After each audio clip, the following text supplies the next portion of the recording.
Hi everyone, my name is Nick Chrysogelos. I am a current fifth-year senior at Purdue University, double majoring in aviation management and meteorology. I also have a minor in economics. I'm originally from the Raleigh, North Carolina area. It's where I grew up, but my entire family is from Massachusetts and New England, so I moved back there about 4 years ago, and I'm now in Orleans, Massachusetts. So when did I first get the aviation bug? Goodness me. I was someone I've had a lifelong passion for aviation. Fun fact, my first word was actually plane. It wasn't mom, wasn't dad, it was plane. So my parents actually, when we were younger, growing up in North Carolina, many of you might know the Raleigh-Durham International Airport, we lived along the approach plate for RDU. And when I was younger and throwing a fit, my mom would lay me out in the grass and make me just kind of watch the airplanes. And that's really how I got my start in aviation, was just watching the planes go over my house in North Carolina. As I progressed, the passion stayed with me. My parents kind of left it alone. They didn't want to kind of interfere with my ongoing passion. Kept it through middle school, high school, and eventually when I came to college, I knew that's what I wanted my profession to be. I knew it was a lifelong passion and it had to turn into my lifelong profession.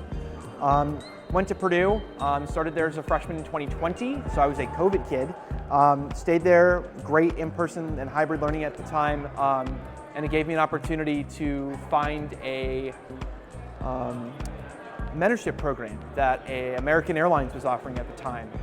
And I thought I was going to come to Purdue and go more the airport side of things. I thought it was always going to be my interest, and that program introduced me to the world of commercial aviation and commercial airlines and network planning. Fell in love with it.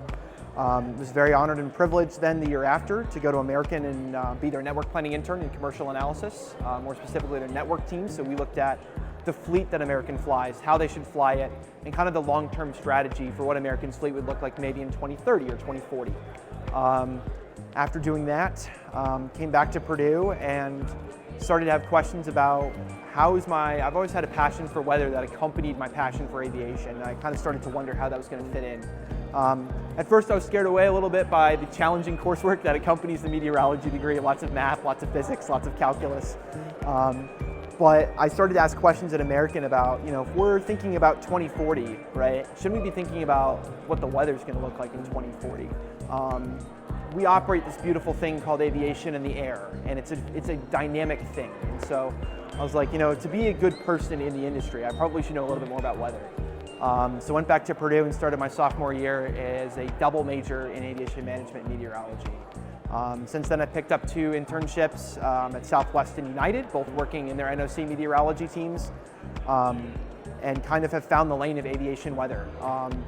And it's a very small, very, very small, tight-knit group, but it is one that is essential to the function of the industry. I kind of joke, we initiate every decision that the airline makes. So for example, right now, when we're filming this, it's September 26th of 2024, there's currently a hurricane that's going to make landfall this evening in Florida.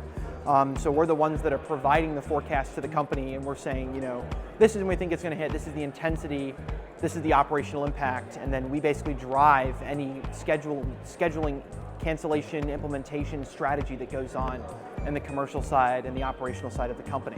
So weather starts everything in aviation.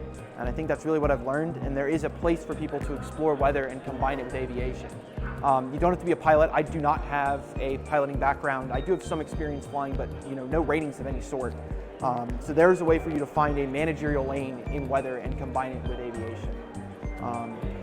So we're here at UAA, obviously very important place to share ideas, thoughts, to connect with one another. I think this is so important for aviators. If you have a chance to attend a conference like this, do it, because you will meet so many people and you will meet new lanes. You will find new avenues that you didn't know existed. So I'd really encourage you to come to one of these and just network in general. I found all 3 of my internship opportunities that I've now held, actually 4 internship opportunities that I've had, through networking mostly, through LinkedIn.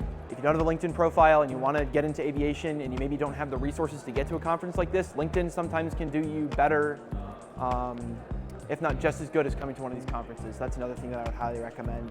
But it's vitally important. We're here presenting research on some stuff that we've done in the aviation management curriculum at Purdue, that we've extrapolated to a nationwide survey. Thinking about how we want to prepare you, the future of aviation, to make sure that the skills that are being taught right now in current aviation management programs are the same that industry wants, entry-level personnel to know to be successful. So that's why we're here at UAA in the Purdue cohort, and we're really excited to continue what will be a great conference. So thank you.